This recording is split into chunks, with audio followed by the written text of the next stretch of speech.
again here for another one of our 70th anniversary of the Laboratory Public Lectures. I'm Linda Deck. I'm the director of the museum. The first thing I'd like to do is give you a safety message, as we do for all of our events here. We are, of course, part of Los Alamos National Laboratory, and that is part of our mission here to remain safe. If we should have to evacuate for some reason, the closest exit from this auditorium right here is that door right there. You go out that door, you go down a couple of steps, and then you exit toward the back of the parking lot, toward the YMCA, and our official muster area is down 15th, just past the YMCA. If you don't want to negotiate those two steps, you can go out the exit right there, and it leads you to our loading dock area where there are no steps. All right, so I would like to tell you that this is our 4th lecture now of the public lecture series, and all the lectures that we are hosting this year, and we're doing one every month, they are all being video recorded, and they are being posted on YouTube, and you can find the link to those previous lectures, and you'll find the link to all the subsequent ones as well, right on our homepage. And if you'd like to know what that is and also have a guide to what the other lectures are, please pick up one of these flyers that we have out at our main desk.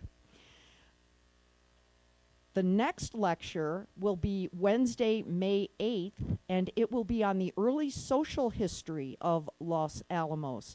John Hunter, who is head of the New Mexico State History Department, will lecture about the early social history of Los Alamos. So our lectures are always on every second Wednesday of the month, beginning at 5:30.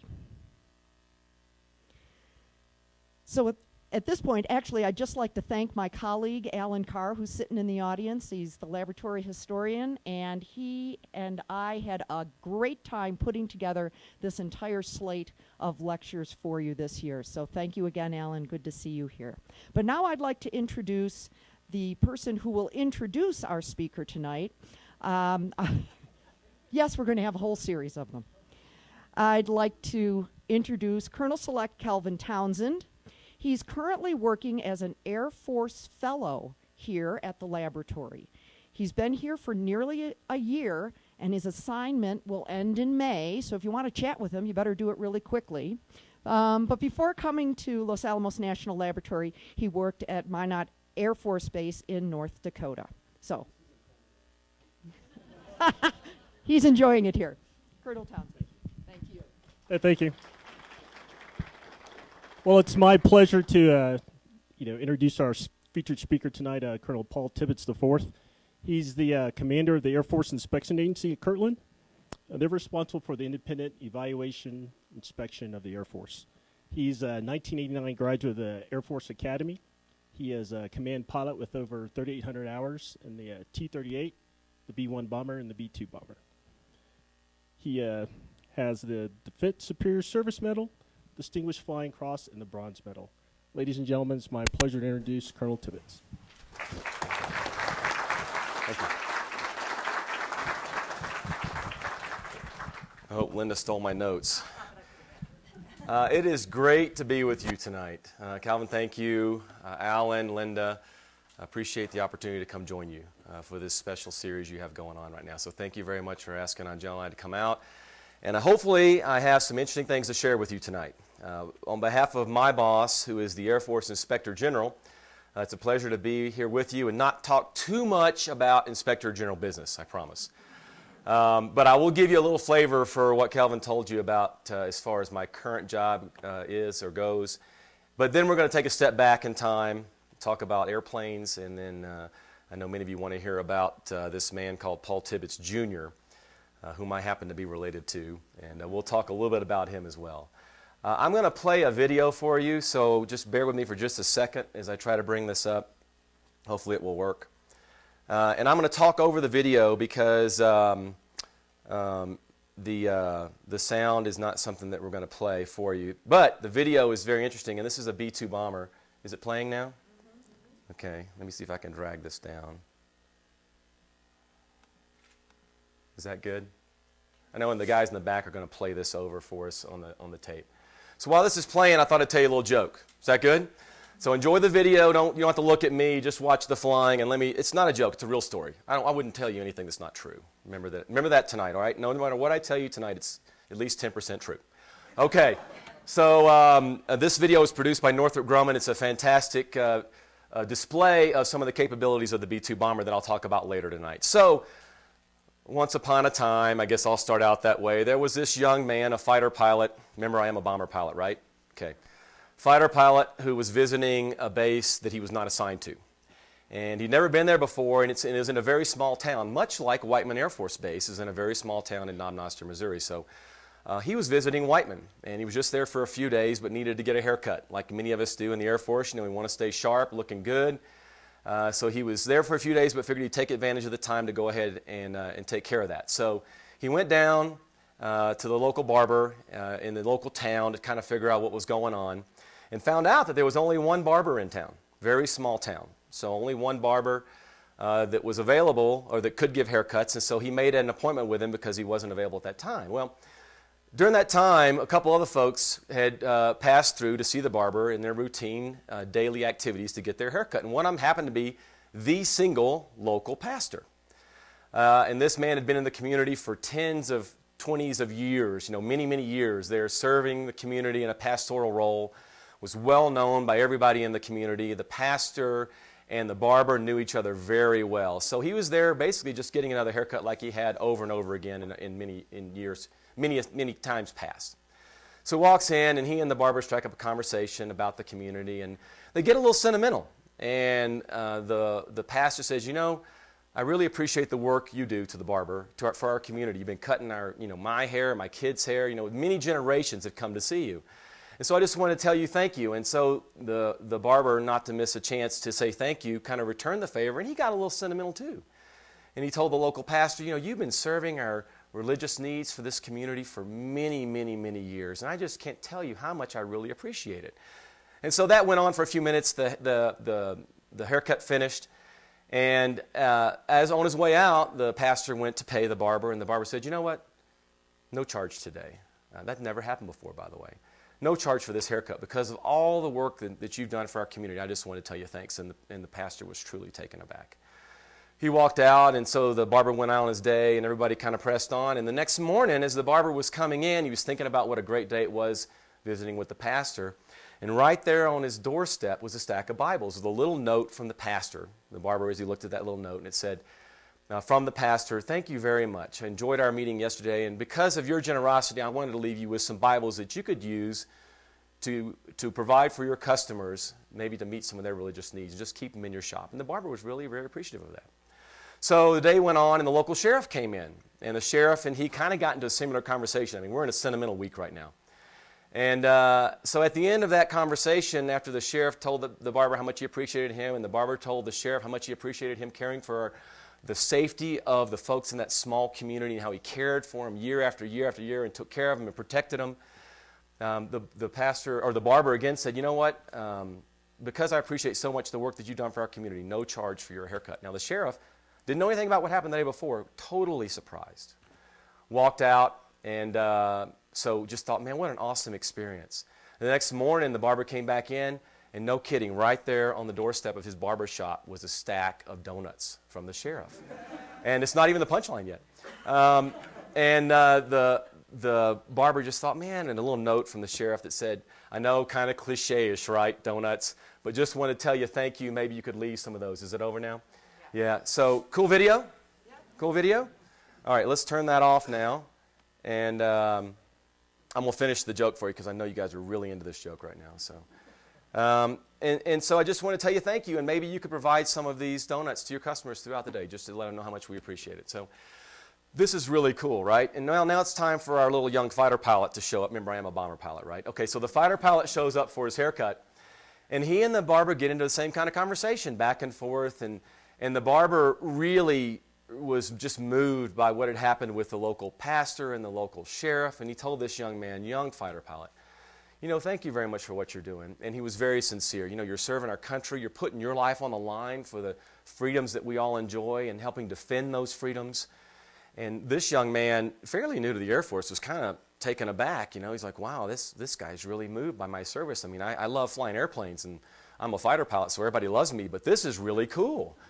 And so they go back and forth for a bit, and then towards the end of the conversation, the barber just thanks him again and says, you know what, young man, I know you're not from here, but I want to tell you thank you again for your service, and this haircut today is on the house. Well, the young fighter pilot was just shocked. I mean, he knew that this barber had to make a living, right? He had a job to do, and so to give this guy that he didn't even know a free haircut, well, he was just completely shocked by it. And so he went back to the base at Whiteman there and started telling all his friends, I can't believe it. I was there in this local community. This guy gives me a free haircut. Thanks you for my service. It was very moving. And so really the young man didn't think much about it and just kind of went on about his business because he was getting ready to go back to his home station. And then so kind of just went on with that. Well, the next day the barber is coming back to work again, now the third day in a row, right? And he starts to approach his barber shop, and right there in front of the shop is a whole line of pilots waiting for a free haircut. Remember, fighter pilot. You guys can use that joke, okay? So it's a pleasure to be here. Thanks for having us. My lovely wife, Angela, is here with me, and I always appreciate having her here. We'll talk about family a little bit later in the presentation. So let's move on and get moving so you can hear what you came here for. First of all, I hope you like the video. Awesome firepower. We are very fortunate today, and I'll talk a little bit about this in my presentation with the technology that we have available to us, and there's no better place to talk about that than here in Los Alamos and all the great work that's going on here. So let's step into it here. All right, let me not pass that up. Many of you have seen that photo. I think that's just a fantastic photo of the Enola Gay's crew. My grandfather there in the middle, of course, and we'll talk about him too. I love this quote. Ronald Reagan is one of my heroes. When I came into the United States Air Force just a couple years ago, you can laugh, Ronald Reagan was the president. And just so we don't miss anything here, I'll refer to this more later during my presentation. Let's read it real quick. Freedom is never more than one generation away from extinction. We didn't pass it on to our children in the bloodstream. It must be fought for, protected, and handed on for them to do the same. Well, if you want to talk about any type of parallels you want to draw, we could do that. I serve in our Air Force today because of this quote, what this quote says, which is about service. I'm very blessed to have been a part of the pieces of technology and equipment that I've been a part of throughout my career, but service is what brought me into the Air Force, and we'll talk more about that later. I think Ronald Reagan had it exactly right. Every day we have to continue to defend the freedoms that we have. And just to kind of drive that point home, you see in the middle, kind of on the left-hand side, your left-hand side of the chart here, World War II. What this chart shows is the percentage of Americans in the United States Armed Forces, so as a percentage of all Americans. So those that have served is a percentage of all Americans. You can see in World War II, we're almost 9%, right? That's the most that we've ever had serve in our armed forces. Today, in the bottom right, we have approximately, if I can say it that way, 0.5% of Americans that are serving in our armed forces. That message is critically important for those of us that are serving, because what that means is there's a large percentage of Americans that really don't know anything about our military.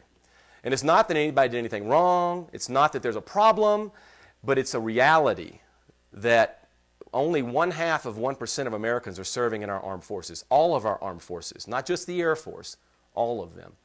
So it's really incumbent upon all of us to make sure that we continue to tell the story about what our great, in our case, Air Force, our great airmen are doing to serve their country, and likewise for the other services that are out there defending our freedoms. As you know, or I think you know, since Operation Iraqi Freedom and Enduring Freedom, in that time period, we've lost over 6,600 Americans. 6,600. So just think about that for a second. If you read in the press just, 2 days ago, we had 6 more Americans die over in Afghanistan. So this is real, but it's not real to most Americans. So I want you to know that it's real to me, and it's real to those of us that serve. And every day we honor those men and women that are serving, and we deeply are saddened by those lives that are lost. Because every life is important, every life is critical, and it's real every day. So Ronald Reagan's quote, right? That's what it's all about, because that's what we're doing today. And so it's not that airmen today or any of our folks that are serving are any better than they were back in World War II or Korea or Vietnam or wherever. Pick what time frame you want to pick. Nobody's better than anybody else. Everybody that's serving is serving something bigger than who they are, serving something bigger than what they're about. And that's what's the cool thing about being a part of an organization like this, and I love it. I love it every day. So let's talk about the people that are not liked in the Air Force. Those that are inspecting. Okay, this is going to be really quick. I don't want to bore you with this, but I do want you to have an appreciation for the 140 men and women that are both officer, or I'm not both, but they are officer, enlisted, and civilians that are doing inspections today in this little tiny agency called the Air Force Inspection Agency that I have the privilege to be the commander of. And this is what it's all about. We are a means to an end. We only exist to make the Air Force better. We don't exist to see how many people we can fail in an inspection or to see what things we can find that are wrong. We exist to make people better, and that's what this says. And so we take pride in that. Those folks at this agency that I'm a real pleasure to be a part of are all about trying to find ways to make our Air Force better. And that's difficult to do, and not necessarily people get excited about it. But we do because we know it makes a difference. What do we do? Just one slide. We inspect all of the hospitals and clinics in the Air Force, the entire Air Force. We inspect all of them. So I have 30 medics that work for me, doctors, dentists, nurses, medical technicians, you name it, bioenvironmental type folks, all of them that are medical type folks that work for me to do these inspections. They do a fantastic job. We also play a big role in the N-word, the nuclear enterprise, in inspecting all of our nuclear enterprise, along with our partners out there in the major commands that run those particular pieces of our Air Force. I won't get into detail. If you're interested, we can talk about it later, but very, very important work for our Air Force today. We do this thing called a management inspection. I know this might be surprising to you, but we just can't inspect everything in the Air Force. There's just not enough people. So at the headquarters staff level and above, our organization is the only one that really looks at them and inspects them. And so that's a very, very important mission that we have particular to the Air Force Inspection Agency that the other pieces of our Air Force don't look at. And then lastly, we produce the Air Force's oldest publication. It's called the TIG Brief, and it's now online. So paid political announcement. If you Google TIG Brief, you'll find it. But almost all of our Air Force publications are online now, frankly, due to resource cuts. I mean, you've probably been seeing the news and following what's going on. All the Department of Defense is facing huge cuts right now. But that doesn't mean that we can't find better ways to do business. And so I will give you this as an example. Because when you put a publication online, you can do more with it. And more people have access to it and can get to it. So I think it's a great improvement. So that's it for AFIA, okay? Promise you it'll be short and sweet. Let's jump in and talk about B-2s and then B-1s. I was very fortunate to spend almost 10 years of my career in the B-2 bomber there at Whiteman Air Force Base, the only B-2 wing in the Air Force. And so that's in mid-Missouri, fantastic location. So over 2 assignments, we spent almost 10 years there. And these people do phenomenal work. It's kind of a niche capability, and so I want to talk a little bit about what I mean by that. So in a nutshell, the B-2 kind of blends together these 4 attributes. There's some great displays out here in the museum, and I learned a little bit about the B-2 earlier today, Linda. So I'm never one not to admit to learn something. So, but this is what it's about. You ask, why do we have 3 bombers? Because they all bring a different sort of niche capability to our Air Force. The B-2 brings stealth. All bombers have long range, have a large or lethal payload. Certainly now carry precision and near precision munitions, but only the B-2 brings stealth. So when you think night one of a conflict, when you think, hey, we want to get in and have some impact and the airplane actually get out and survive in a heavily defended area, that's what the B-2 is all about, in a nutshell. And so when folks ask me, is it worth the price tag, which I'm not going to quote to you because you go Google it and figure it out yourself.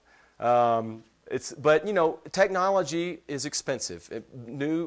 New pieces of equipment, when we bring them in, are expensive, especially when it's leading edge technology. And I know you know what I mean by that. So when we brought the B-2 online, this was leading edge technology. Sometimes we build aircraft with off-the-shelf technology, right? So it's technology that's in existence. That's cheaper to do. But if you want to have the leading edge, as my grandfather said, and I'll share this with you when he came out to Whiteman, I said, Granddad, you want to go fly in the B-2? I don't know if they could have flown him or not, but I said, you want to go fly in the B-2? And he goes, no. I said, you want to go in the B-2? He goes, no. I said, how about the sim? Let's go fly in the sim. He goes, no. And I said, well, why don't you want to do any of this? And he goes, well, Paul, I'm old. And he said, it's hard for me to climb up and down these tiny steps and in these small compartments, and it's not really fun for me. He said, but as he always said, he said, look it. He always say, look it. He said, look it, Paul. He said, I know that this is leading edge technology. I know that America always needs to have the edge. And that's all, as a citizen of the United States, I need to know. And so when we start quoting price tags, we miss the point. Everything costs money. But if we're going to maintain the sort of the ability to be the world's superpower and to be able to protect and defend the freedoms that we've been doing now for many, many, many a decade, we have to maintain the edge. And so our airmen are fantastic, but we need to match those great airmen with great equipment, and that's the B-2. Love this picture. Fantastic photo. It looks great blown up on the screen like that too, didn't it? So you have 3 carrier battle groups. You have a B-2 and a formation of other fighter aircraft there. This is not necessarily, was not necessarily created so that I could bring it here and show it to you in a presentation. This is a little thing called deterrence. You know, when you're on this end of that photo, you're living life's pretty good. When you're on the other end of this photo, well, you get it. So we are very fortunate today in our country to have this kind of equipment available to us. And I'll drive that point home a little bit more as we talk about this slide. So, and this will really make, I think, the point about technology like no other slide can. I'm going to step out here and join you with it for a little bit. Actually, they want me to stay over here, I think. So our airmen back in World War II had equipment like this, the B-17. Fantastic bomber. As a matter of fact, my grandfather's favorite bomber. The data on this slide, these stats represent an actual bombing mission. And so just, if you could just sit back for a second and think about this. We had 291 aircraft to strike one target. 72 aircraft were destroyed, 140 aircraft were damaged, and we lost over 700 airmen. That's a pretty heavy price. Pretty heavy price. But that target was really, really important. And those airmen were doing exactly what they were asked to do, to go out and do the best they could to destroy this target with the equipment that they had. And so as you hold that in your mind, think about the B-2 of today now. So you had 10 airmen on a bomber back in World War II. And I say airmen loosely. We all know it was the Army Air Corps, but they're still airmen, right? Today, with one B-2 with 2 airmen on board, we can strike 80 separate targets and stand a pretty good chance of getting in and out alive. That is dependent on good planning, but we had good planning back in World War II as well. But one aircraft can do that today now. Isn't that amazing? And so you might say, so what? Well, there's a couple of so what's in there. One is that we're blessed with the equipment that we have today. The other is that the industry that produced this aircraft for us produced a fantastic piece of equipment, just like they did back in World War II, and it just gets better and better and better as time goes on.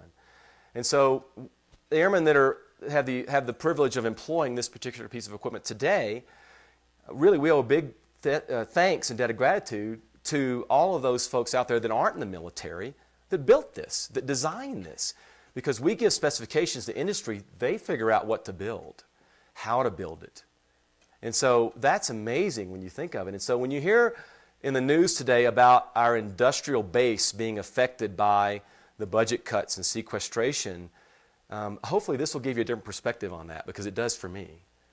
Our industrial base makes it possible to have this kind of equipment. And, you know, the folks like here at Los Alamos that are always thinking about where we need to be next in the equipment that's being produced and the things that are being researched here and the brilliant minds that are doing all that, that is a huge part of our industrial base, right? So don't think that we don't get that. Sometimes I want to scream that loudly and say, hey, don't you guys get this? Because it's so critical to maintain that industrial base. And so thank you for those of you that are involved in that particular mission here in Los Alamos. And so let me give you a couple examples of this. This is kind of cool. So I told you, I promised you a couple action photos. So here is a building.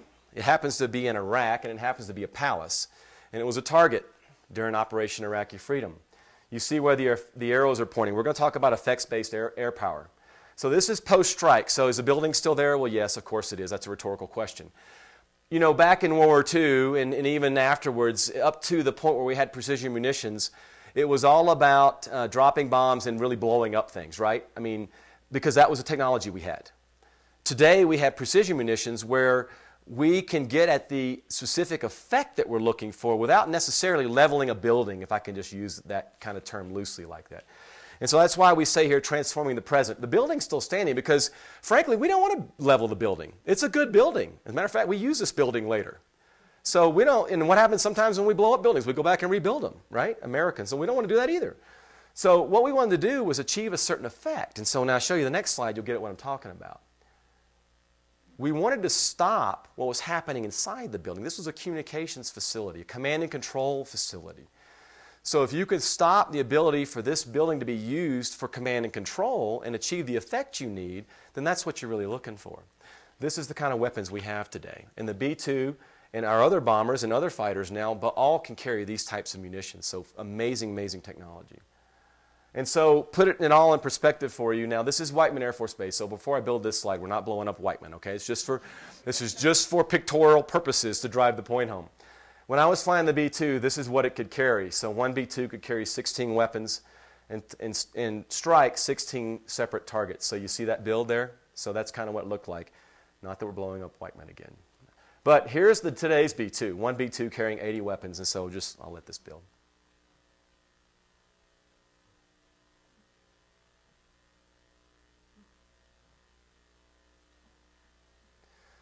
So one aircraft. Our airmen are great. Our airmen have always been great. Those that have served have always been great and know what they've been asked to do. But today, now we can do this with one aircraft.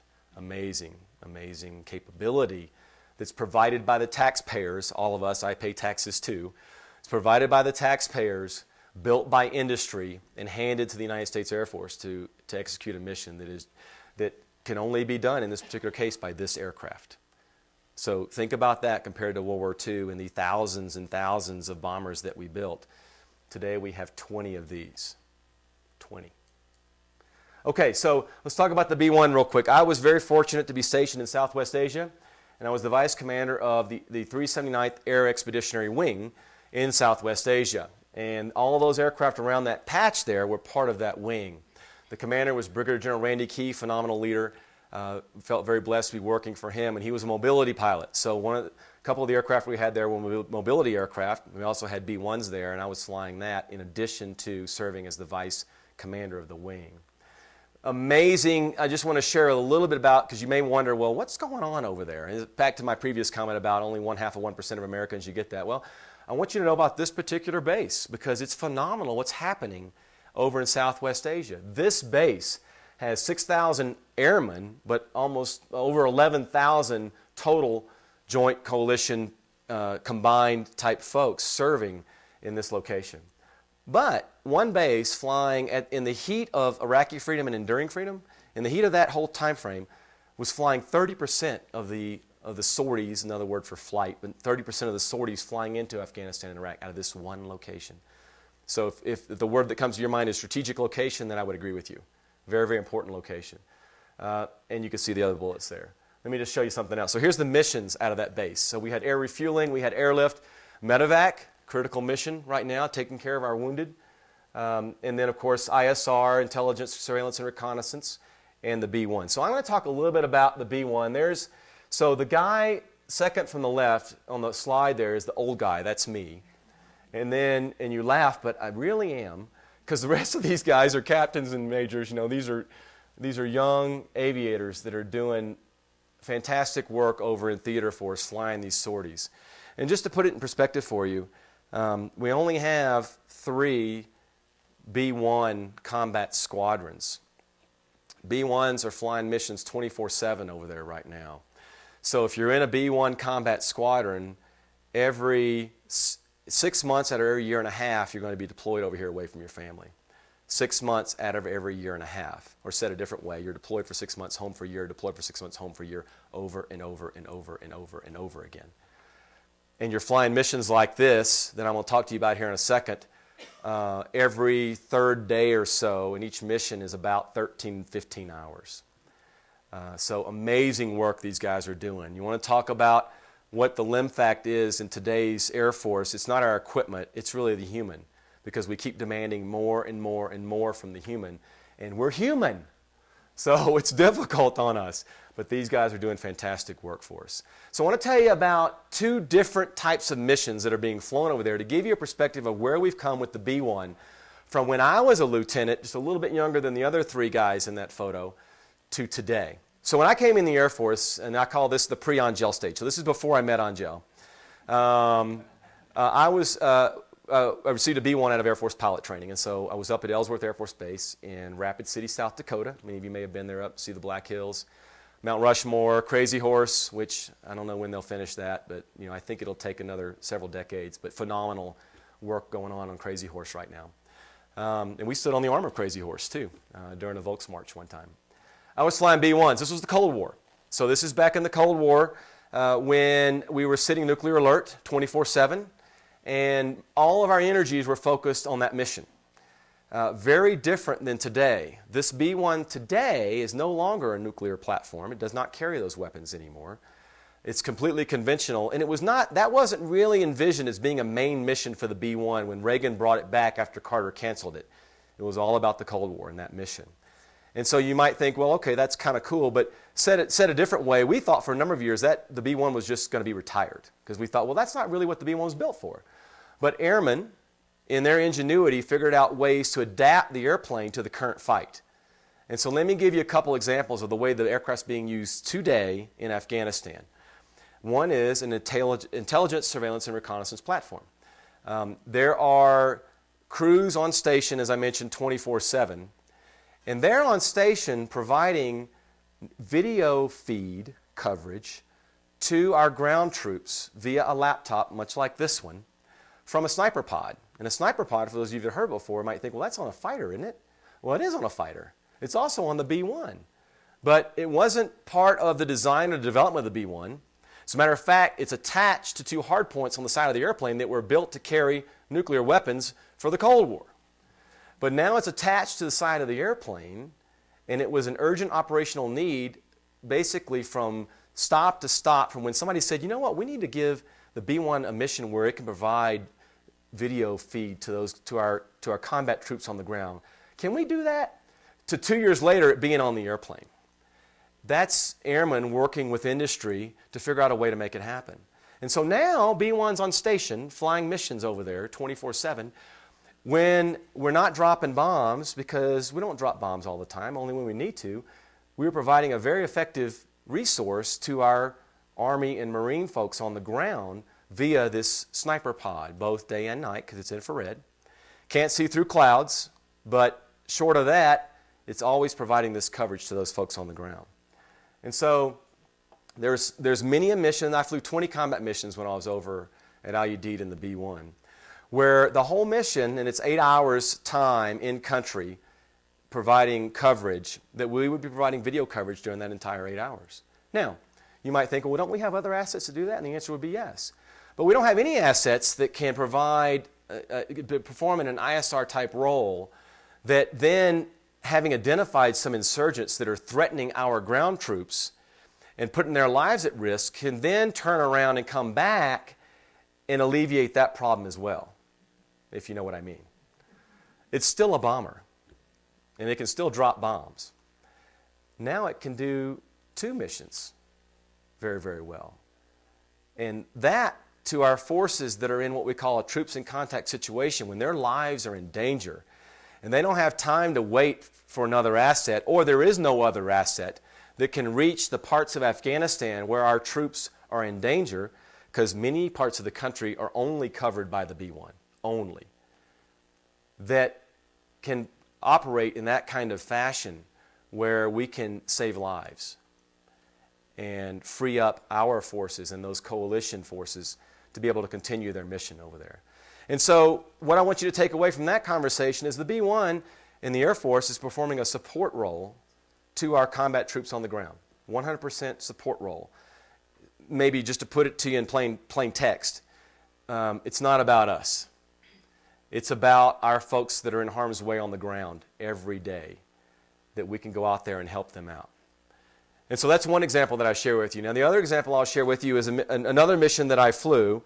And I actually have a printout of this because I think it's so interesting, because on this particular day, we were airborne and there was cloud cover all over the area where we were operating. And so you can't use, as I mentioned to you, the sniper pod. That video feed doesn't work. You can't see through the clouds. And so we get on station and we check in with ground forces, and we're there to provide overwatch for a combined IED attack on ISAF personnel. So these were coalition folks, and it was an IED attack. And what had just happened, it was just post the attack, and we were there to help out, but we couldn't see anything. And there was injuries on the ground, severe injuries on the ground. And so when we got there, the folks on the ground that were injured in their command and control element, was trying to get a hold of what we call kind of reach back. They were trying to reach back to the folks that would provide the rescue forces to come in and pick up the injured, because they couldn't deal with the injuries right there, and they needed to get them over to one of the hospitals there, or the field hospitals, to take care of their injuries. And several of the folks were critically injured. And so we were on station, and so we couldn't do anything video-wise, but we realized pretty quick they were having a hard time communicating with the folks that were supposed to bring in these rescue forces. And so they called us and they said, hey, I know your sensors aren't working today, but are your radios working? And of course they were, because they're talking to us on the radio. And we said, sure. And they said, well, can you communicate, et cetera, this. And we said, well, sure. We have a satellite radio. We have a UHF radio. We have all these different types of ways to communicate. They said, can you call maybe the folks that we're trying to get a hold of? Because they can't hear us right now due to a number of different climactical reasons, because they had been able to communicate with them in the past, but they couldn't get a hold of them this day, and I think the weather was playing a big role in that. And we said, sure. So we acted as a command and control relay for about the next 3 hours to get rescue forces into the area these guys were out, to get our injured picked up and get them taken back.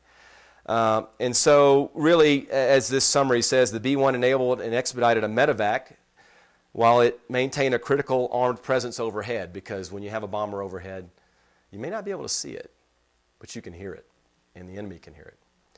And so the teamwork and flexibility of all the parties involved saved at least 5 friendly lives that day. And so you wonder, what is our Air Force doing today? Hopefully those couple of stories that I've shared with you give you a perspective of what our folks are doing downrange to make a difference in this fight, supporting the main effort, which is our ground troops are in combat on a daily basis with those insurgents that are on the ground, doing fantastic work over there. Okay, so let's talk about Granddad. First of all, yes, I am a Paul Tibbets, so you know that. And I'm honored to be a Paul Tibbets. And so I want to start off with that. I get questions all the time. What's it like being a Paul Tibbets? What's it like being the grandson of a man who, like your grandfather, made such a significant impact in the war? And the first thing I tell him was, well, let's see. So I was born, and my dad named me Paul Tibbets. And so I say that a little tongue-in-cheekish, but I say it to say that I understand my place in the world. I am blessed to be the grandson of a man whom is a hero to me. I know a hero to many of you. But in the end, as my grandfather told me the day I left for the Air Force Academy, you're your own man, be your own man, and your career will be great. Live in the shadow of someone else and it might not be so good. I know you guys get that. But that's how I've conducted my entire career.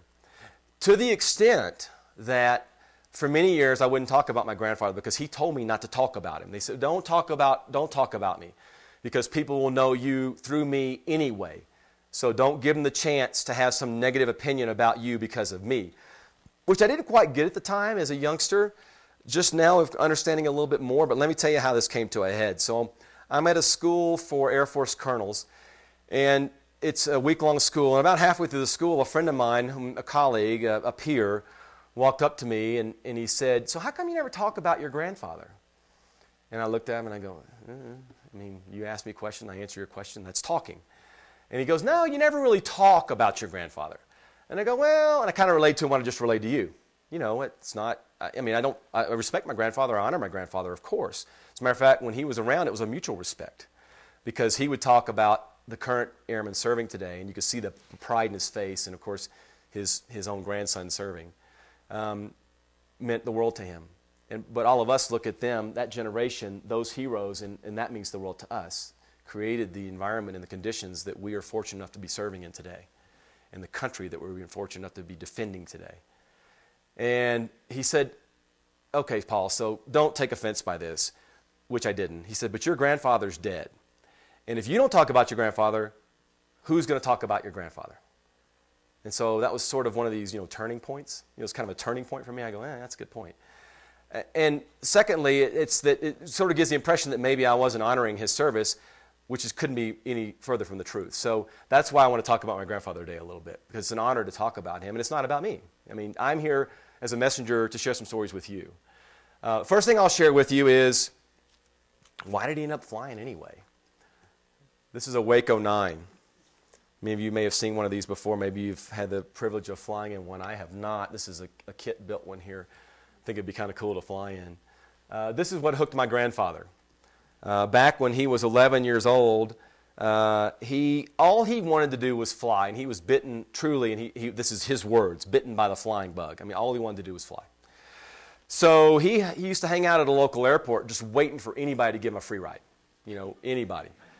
And this one day, this man was hired to, and some of you can appreciate this, there was a crowd at a racetrack, and the job of this particular individual was to fly over the crowd at this racetrack and drop Baby Ruth candy bars with little parachutes on them. Well, he needed help, right? I mean, somebody's got to throw him out of the airplane while he's flying. And so he was always looking for just anybody that wanted to go fly with him. Well, my grandfather was right place, right time. And so 11 years old, he goes on this flight. And he told me, he said, Paul, ever since then, all I wanted to do was fly. That's all I wanted to do. And so it keeps going.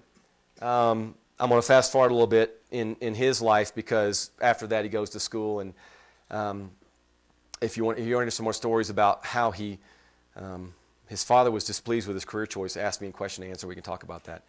But he got into the war, right? So we know this. And he got into B-17s. He flew 25 missions in B-17s, including the first B-17 raid against German-occupied Europe. And that's really where he started to make a name for himself as a leader in the Army, an aviator leader in the Army Air Corps. As a matter of fact, so much that he was known by General Eisenhower and General Mark Clark as the, and I quote, the best flyer in the Army Air Force. And so if you think about that, people always say, well, how do you get picked? Well, I think I kind of gave you a clue there already. He was the youngest of the three candidates that he was aware of to be selected for the Manhattan Project, or more specifically to lead the 509th Composite Group. This is an artist's rendition of different aspects of the war. But in the middle there, kind of, well, I guess sort of to the left is General Ent. He is the one that my grandfather reported directly to as the 2nd Air Force commander once he was hired. He's the one that interviewed my grandfather for the job once he was selected by, of course, the powers that be. But he was the one that did the final interview to make sure he was the right guy. In the foreground is, as most people think, supposed to represent the Enola Gay, and the man on the right in the green is supposed to be my grandfather. And so I think you get that he was a great flyer in B-17s. We understand that. We just talked about that. But you might think there's a lot of great flyers out there, so what gave him the edge? Well, what gave him the edge was the year he spent testing the B-29 for the Army Air Force. As many of you are probably aware, we almost didn't produce the B-29 in mass quantities. It almost died as a program because a lot of people died in the aircraft. It was crashing. They were having serious problems with the engines. They were overheating. And frankly, our leaders were concerned that maybe this is not the airplane that we need to be putting money into and building right now, because we're losing so many airmen. However, had we not bought that airplane, we would have had no way to deliver the atomic bombs, because that was the only aircraft that had a large enough bay to deliver those weapons. And so, thank goodness that they brought Colonel Paul Tibbets, Lieutenant Colonel Paul Tibbets, back from the war after he flew these missions in the B-17 and said, Paul, we need you to figure out what's going on. And that's what he did for a year. And so those two things combined is what led to his selection to lead the 509th Composite Group. A lot of stories about my grandfather I could share with you. Here's one that I like a lot. So, by the way, one of his favorite photos here, his BG photo. And I'll talk about his promotion to general here in a minute. So after they left Wendover for Tinian, which, by the way, is a whole other story, he just kind of did it. That pissed off some of the leaders, but they worked through that. He begged for forgiveness later, and they were okay. after they went to Tinian, much like when they were at Wendover, there was this air around the 509th, and many of you probably are aware of this. And really, it gets down to all the other B-29s are over in the war, fighting, and in many instances, airmen are dying doing the mission, right? But not the 509th. Matter of fact, there was a little poem that came out, you could Google this if you like, that really kind of poked fun at the 509th. You know, while everybody else is out there executing the war, 509th is training. Well, nobody knows. All those other folks, let's say, don't know what the 509th is training for. Most of the folks in the 509th don't know what they're training for, but they're training. My grandfather knows what they're training for. So they get to Tinian, and this one of the higher-ranking B-29 wing commanders, he was the 313th wing commander. His name was Brigadier General John Davies. Great guy. He's in some photos with my grandfather after the mission, actually. My grandfather's awarded the Distinguished Service Cross, you know, the predecessor to the Air Force Cross, the number 2 decoration in our service, right below the Medal of Honor. General Davies is there, which is kind of cool. So they're at Tinian, and Davies wants to know what's going on. I mean, wouldn't you, right? And he's a general officer. My grandfather's not, so he figures, you know what? I want to know what's going on. So I'm going to go out and look at one of these silver plate aircraft. I don't even know if he knew that name, but I'm going to go look at one of them because they're different. They look different. As many of you know, they were different. They stripped the guns out except for the tail gun. They stripped the armor off to make it lighter so it could get high enough to carry this bomb or these bombs. So he's there, and he decides, I'm going to go do it. So General Davies, just put your mind in this, right? 509th gets to Tinian. They're now prepping to drop these bombs. And General Davies wants to know what's going on. Just can't be it's a recipe for no goodness, right? So one day, General Davies says, goes out to the flight line, cordoned off area, 509th, special part of the ramp. Only 509ers can get in, and heads for what we would today call the entry control point, with a young man with a rifle. And so he walks towards the entry area, addresses the young man who's guarding the area, and says, I'm General Davies. Well, I'm sure this young man knew exactly who he was. You know, I'm General Davies, and I want to go look at one of your airplanes today. Well, and the young man, I don't know what he was thinking, but I can imagine he's thinking, why am I on duty right now? And so he's probably standing there shaking, you know, about to, this is recorded. So anyway, he's shaking. And so he says, yes, sir, I know who you are. What else are you going to say, right? Yes, sir, I know who you are. But he also knows General Davies is not allowed in here. So that's got to frighten him a little bit. So General Davies continues to address him. He pulls out his credentials, shows him his credentials to the young man, and goes, yes, sir, I see it, but I need to see your credentials for the 509th. And General Davies, I mean, you know where this is going. General Davies doesn't have any credentials. He probably doesn't even know specifically what those are. He knows about the organization. My grandfather told me. I met with him many times, but I kept it at the level that I could keep it at, right? I mean, there's some things General Davies and any other general doesn't have the right to know. And so in this particular day, this is where we're at. So here we are credentialing, right? So the young man says, well, sir, I don't see the credentials that I need. General says, will you just call Colonel Tibbets? I'm sure we can work this out. Now, if you guys just stop for a moment and think, in today's Air Force, let me just share with you how this would go down. If this young man, this happened, there would be 8,000 supervisors out there in a split second. Communication would be all over the place. My grandfather, who was flying at the time, would have gotten a phone patch or something through the airplane in a microsecond, and he would have been on the ground and resolved it. Well, that's not how things worked back in 1944, 45 timeframe. So the young man goes over and calls, says, hey, blah, blah, blah, looking for Colonel Tibbets. Well, Colonel Tibbets is flying. Ooh, well, that's not good. Scurries on back. Sir, sorry, Colonel Tibbets is not available, but I'm told to tell you that, and I believe he did say that, I'm told to tell you that as soon as he lands, we'll work this out and we'll be able to get you what you need.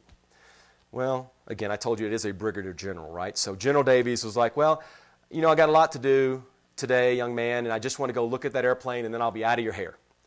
So the young man says, well, sir, without the credentials, I can't let you in. So, okay, just follow me and picture this. So General Davies takes his ID card, throws it at the feet of the guard, and starts to walk towards the B-29 that's inside the area. The young man, what does he do? Lifts his rifle, cocks it, and says, "Sir, if you take one more step, I'm going to have to shoot you." So my grandfather lands from his sortie, and again, remember, today's Air Force, everything would have been known within a couple of minutes. He lands, and here's the note on his desk. "Colonel Tibbets, you need to report to General Davies' office immediately." What does that mean? Anybody know what that means? Nobody knows. I mean, my grandfather said, "I truly had no idea." So he knows General Davies, as I mentioned. So he goes over to General Davies' office, reports in, "Sir, Colonel Tibbets here, reporting as ordered." And General Davies goes, "Hey, Paul, glad you're here. I've been wanting to talk to you. So come on in." So, if a senior officer said that to me, I'd be thinking, "I've been wanting to talk to you. Come on in. Does he offer you some water or something first? Or scotch maybe. If he doesn't offer you scotch, you're in trouble." So I don't know if he offered him scotch or not, but my grandfather goes in, and General Davies just starts into it right away. "Paul, I was out at your part of the ramp today." And of course, as soon as that happens, my grandfather's eyes go, bing! "Yes, sir." "And I just wanted to go take a look at one of your airplanes." "Yes, sir." And so I went to the entry area and was talking to one of the folks that was guarding your aircraft that works for you, because my grandfather had his own, what we call Security Forces Squadron today, or MP Squadron back then. He had his own squadron, Security Forces folks that worked for him. So I was there talking to one of your folks, and I just wanted to go look at the airplane. And he got on to get into this whole story about how I didn't have the right credentials, and I remember talking to you about the area, but I just wanted to see the airplane. I was going to be gone. It would be, bam, bam, done. And my grandfather goes, "Well, so what happened?" He goes, "Well, I gave him my ID card because I just wanted, I wanted him to have it so anybody could say, well, I gave it to him before I went in. I just started to walk in." So then he lifts a rifle, he cocks it. He said, "Paul, all I want to know is, if I'd taken one more step, would he have shot me?" And my grandfather goes, "Absolutely." And the general goes, "Well, that's why I turned around and came back here and waited for you to land." And so, first of all, unlike my joke at the beginning, that is 100% true.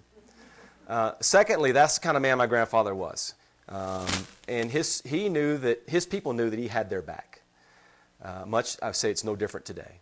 But thirdly, my grandfather would tell you that they never had one security issue with this organization the entire time that he was the commander and the entire time they were building up through execution. And can you imagine if they did? I mean, just think for a minute, if they had a security problem, what would have happened? Well, I don't know. We could have not gotten over the target. That would have been bad. We could have lost some airmen. I mean, any number of scenarios could come to your mind, right? But my grandfather wasn't necessarily naive. He made sure that people understood that he was listening. And so I'll just give you a quick example. Folks would call home. They would have opportunities to get morale calls. Today morale calls are kind of a joke because everybody's got Skype and everything else, right? So you're in constant communication around the world. But back then, morale calls were a big deal. And even as many as 10 years ago, before the technology we have today, morale calls were a big deal because that's the only time you got to talk to home. Well, people would call home, and sometimes they'd get great news, like their wife was pregnant and just gave birth, right? That's super news. So my grandfather had people listening to these phone conversations, and then he would immediately go find the individual, like for the pregnancy example. He would walk up and go, "Hey, Sergeant Johnny, fantastic, I heard your wife's pregnant," or "Fantastic, just gave birth to a baby girl." No way he would have known that, except that he was listening in. And so it only took a few of those for people to figure out that, somebody knows what's happening, and I don't know how they know it, but I better keep my mouth shut. But he always trusted his folks. It was kind of that trust but verify kind of thing, right? And it was very successful. And so when you think of my grandfather as a leader, I tell you he was a fantastic leader. And his folks thought he was a fantastic leader because he took care of them. And there's many examples of that, and I don't have time to go into all those today. But I do want to share a story with you about sort of after the war. So after the war, my grandfather goes to meet President Truman, which is kind of cool. And he wants to thank him for the job they did in bringing the war to an end. And so President Truman asked my grandfather, "So what do you think about it?" And my grandfather said, "I think I did my job." And Truman says, "Well, yeah, I'm the guy who sent you. If anybody gives you a hard time about it, refer them to me." So I call this courage at the very top. President Truman never wavered from his responsibilities as the President of the United States. He never wavered from the decision that he made, and that being the right decision. And we're not going to debate that in here today. I mean, we can if you want, but it's been debated for many, many years. And in the end, we know for a fact that it ended the war sooner than it would have ended, and it saved lives on both sides, the American and the Japanese side. But war is war, and there's nothing good about war, and people die in war. And the whole goal with President Truman's decision was to end the war as soon as possible, bring our troops home, and save lives. And so that's what he told him. Pretty cool, huh? So my granddad's asked all the time, any regrets? And he says the answer to that question was and always will be no, until the day he died. And some people find that offensive. They say, well, so you're happy about all those people that you killed? He goes, no, you're missing the point. It has nothing to do with killing. It has to do with stopping killing. There was lots of things going on at this time, as you know. Fire bombings were horrendous. We were killing lots of Japanese. The invasion, that was in and of itself going to be catastrophic. And the Japanese were going to make sure that we paid a price. And we would have, and they would have. And so if you think about that for a second, you think, bringing the war to an end as soon as we can is the only option that we have in store for us. But there was also a cost for my grandfather. My grandfather's promotion to brigadier general was held up by a colonel that he interfaced with during the war that later became a 4-star general. His name was Norstead, General Norstead. And I have to tell you this story because I think it's very interesting in telling about my grandfather. Colonel Norstead was chairing a mission planning session to bomb Bizerte in 1942.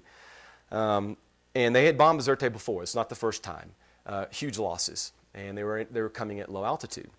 So he wanted to send another formation of B-17s in to target this area again at a low altitude where my grandfather knew that there would be horrendous losses.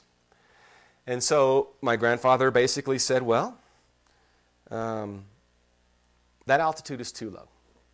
And we're putting our airmen at undue risk. We need to change the plan.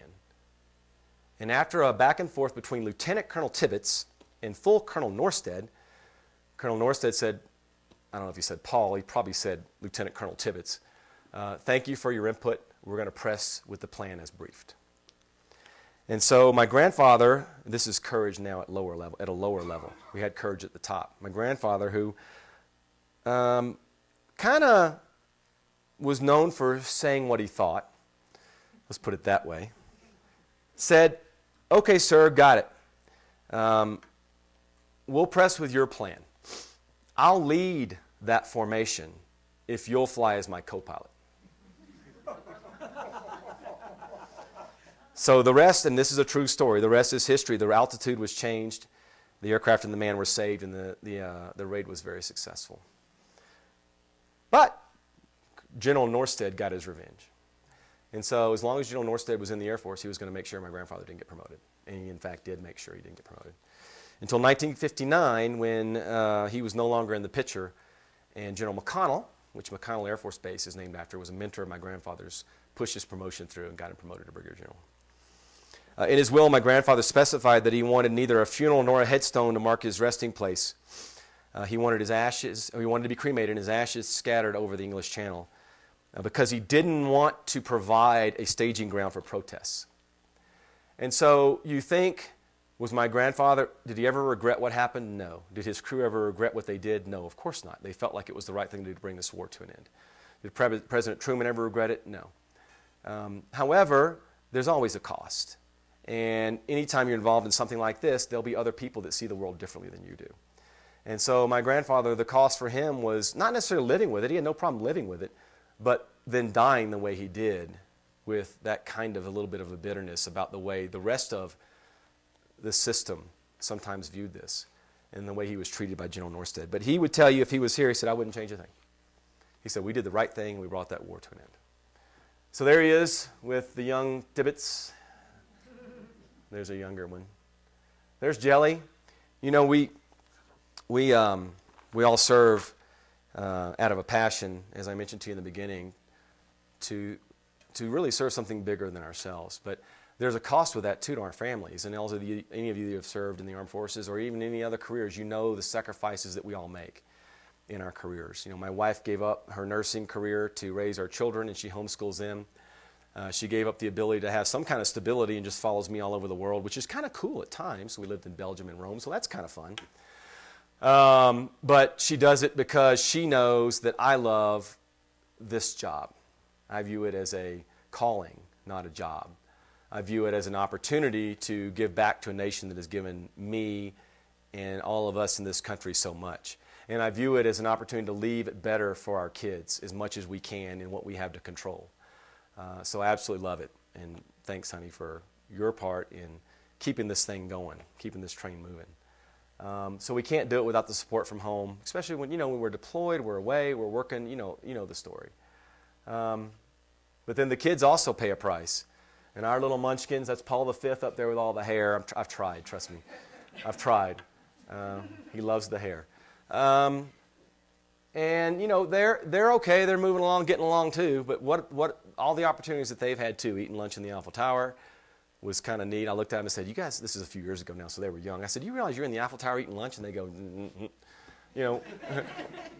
Doesn't everybody do that? But, as they talk about it as they get older, they come to realize, oh, wait a minute. No, everybody doesn't do that. That's kind of cool. And I love my family, and I love the opportunity to have a career that can provide something for my family as well, for them to be able to enjoy in years to come.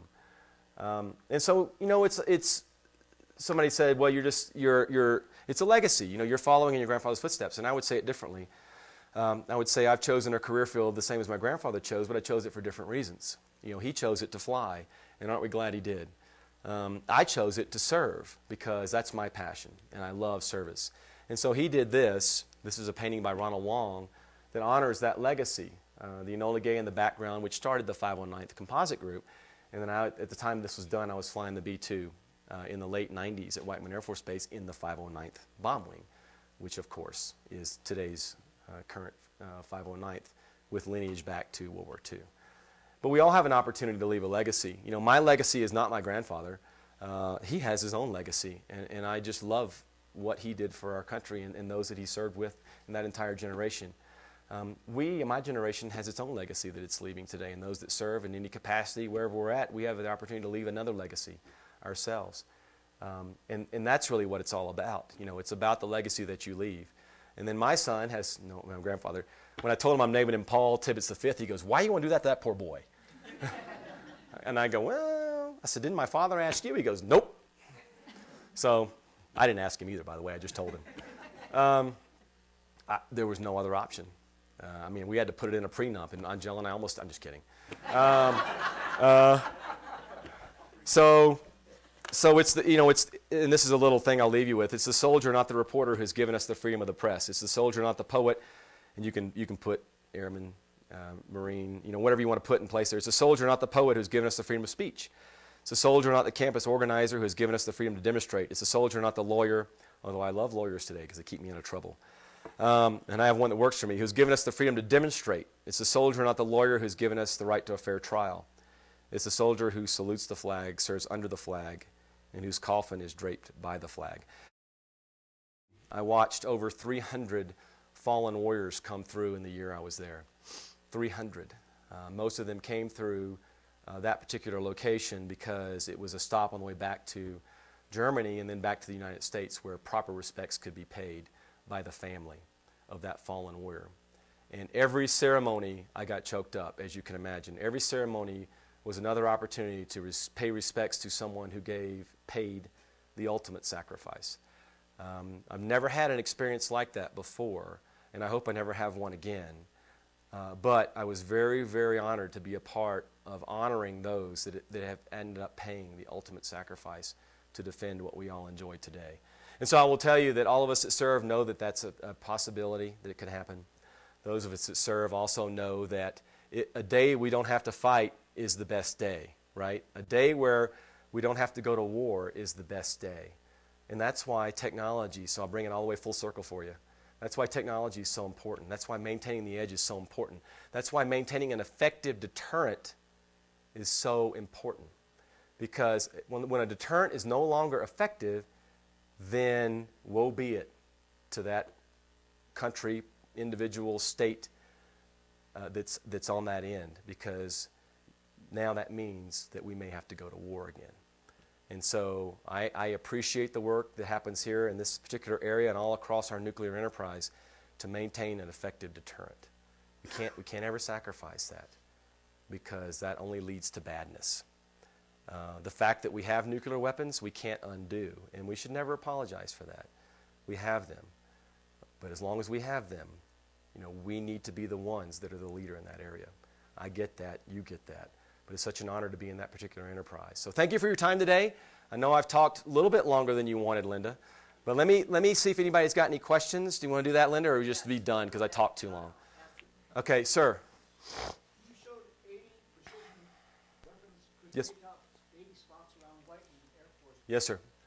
Please don't draw that conclusion. We don't want to blow it. The question is, how long does it take to target those 80? Actually, that's a great question, and it's, you know what, here, don't you love, it depends.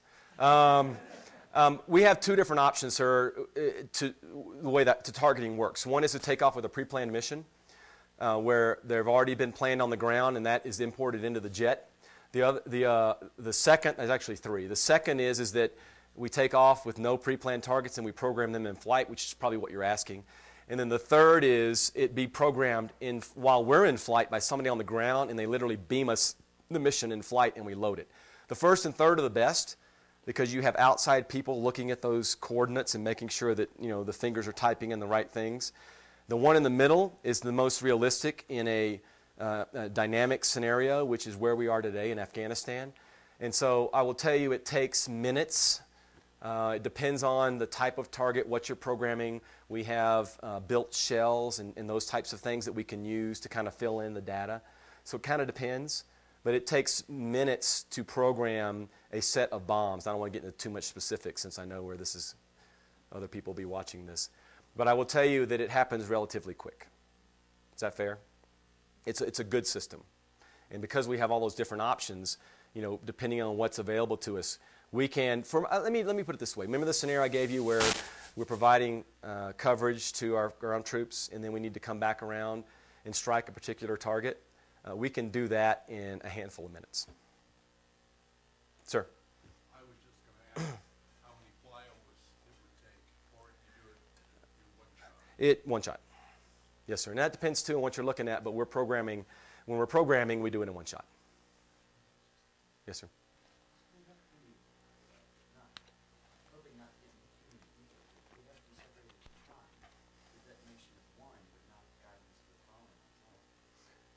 Say that again. The detonation of one bomb would knock the guidance of the following. We have different patterns of weapons that we can drop, and there are, because of the way the weapons are guided by GPS, the guidance comes from above, from satellites. So actually, we have a pattern where we call it a 5 of dice, where there's, the 5 on a dice. We drop weapons in that pattern, and they come out milliseconds apart, and every one of them blows up. Very, very effective. Now, I'm not an engineer. Remember, I should have started off. I'm not a historian. I'm not an engineer. So farther than that, you'll have to research on your own. But I know it works. I've done it a few times. Sir? Yeah, you told a lot of great stories about your grandfather, and you hinted that there are many more. Do you recommend a biography that we could go to get a much better picture? You know what I need to do at some point? Well, let me start over again. My grandfather, while he was still alive, had a book out. Alan, you want to hold it up? And so this book was available, and he sold them when we would go out on book tours. And he wouldn't charge anything, which is the kind of guy he was, because he wasn't looking to make money. He wouldn't charge anything to be there. He would charge for the book to pay the expenses so that the organization that was having him didn't have to pay him anything. It was a beautiful thing. So he never charged them anything. He just used the book proceeds to pay for his expenses. When he died, the book died with him. So it's rather unfortunate. My wife and I have talked numerous times about some opportunity to re-release that with maybe some additional stories from this other Tibbets that served for a few years. But that might have to happen after I'm out of the Air Force, so we'll see. Not that I want to piggyback on his story, but it's a great story, and it would be great to keep it alive. So I guess I'm probably the only one that could do that, to be honest with you. That book is on eBay. It's called Flight of the Enola Gay. Is that right? Return. The name changed to protect the innocent. Return of the Enola Gay. You can Google it, and there are copies available on the web. That's the book I would recommend. Now, the best I can find, That story with General Davies is not in there. So that's why I like to tell it, because you'll read the book and go, well, he told the story about Davies. I don't see it in here. So you got one now you can take, Sir. Thanks for asking that. My father's the one that's encouraged me to join the military. I was big into service as a youth. I was actually, in my senior year in high school, I was the governor for the Alabama District of Key Clubs. I tell you that not to toot some kind of horn, but to give you an appreciation, which was the high school version of Kiwanis. I tell you that for you to understand, when I tell you I'm into service, I was really into service. And so my father saw that and said, you ought to go, because I wasn't thinking of going in the military, or I wasn't thinking of going to the academy. He goes, you really ought to look at that, because you might enjoy it. And so didn't grow up thinking I was going to be a pilot, didn't grow up thinking I was going to be in the military, didn't see my grandfather growing up, so it was my father that influenced me. And he was in the Army Reserves, traditional reservist, so we never moved, because he was a part-timer. And that was in Montgomery, Alabama. He retired after 30 years of service running a deployable hospital, like, well, you guys all know this, except for the little ones, MASH, that was his job. He loved it.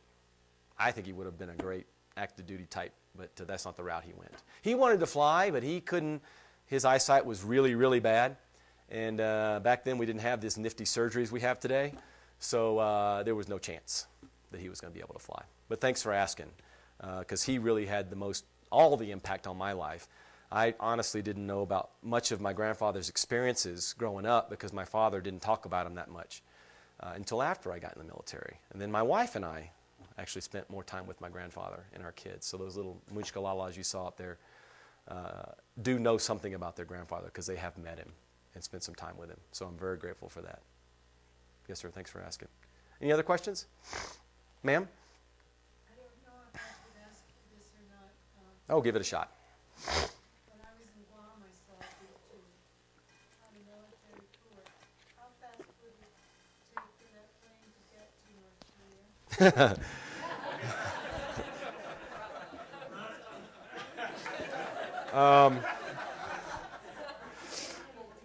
I will tell you that, let me answer your question this way.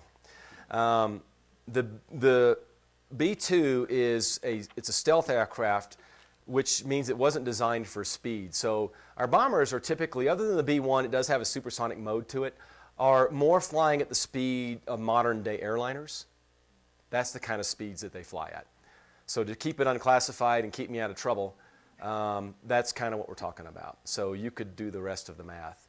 But it really, to be honest with you, or to answer your question a different way, it's less important about how fast they can get there, and more important about the circumstances surrounding what we're dealing with and the planning that goes into executing that particular mission. Our leadership today, our political leadership, I know is very concerned about North Korea, and I think they're doing a very good job of working that diplomatically, because, as I said a few minutes ago, nobody wants to go to war.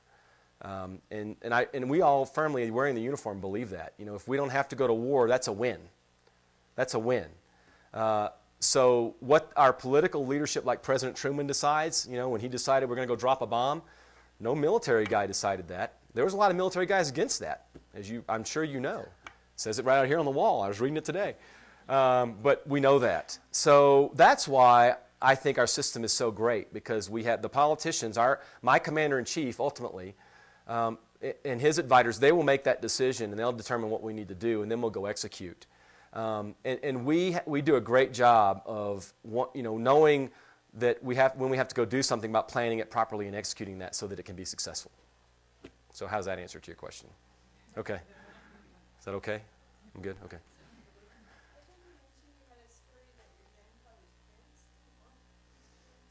Oh, you want to hear that one? Okay.